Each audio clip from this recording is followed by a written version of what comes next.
नंतर एक मोठी बातमी आहे। छत्तीसगडच्या गरियाबाद जिल्ह्यामध्ये 10 माओवाद्यांचा खात्मा करण्यात आलाय।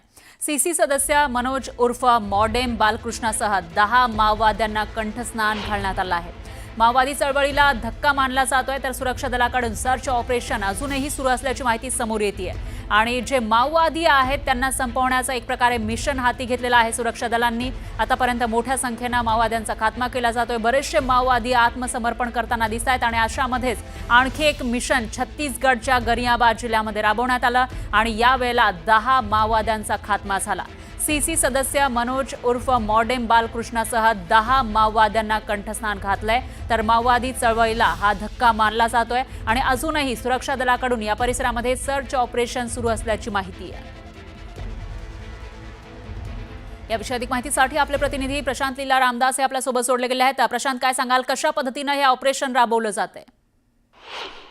ऑपरेशन छत्तीसगडमधील गरियाबंद जिल्ह्यात राबवलं जात आहे।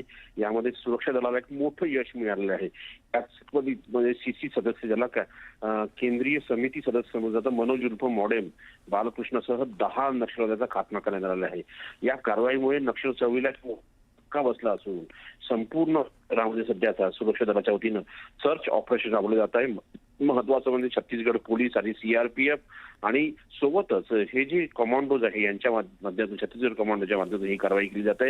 ज्या पद्धतीने केंद्रीय गृहमंत्र्यांनी स्पष्ट केलं आहे की आगामी 2026 पर्यंत संपूर्ण देश हा नक्षलमुक्त करायचा आहे, त्या दिशेने ही मोठी कारवाई चालू झाली आहे। त्याचमुळे आज मॉडम जो केंद्रीय समितीचा सदस्य होता मनोज उर्फ मॉडम बालकृष्ण याला यमसदनी जाण्यामध्ये बरोबर आहे प्रशांत, धन्यवाद तुम्ही दिलेल्या या सविस्तर माहितीसाठी।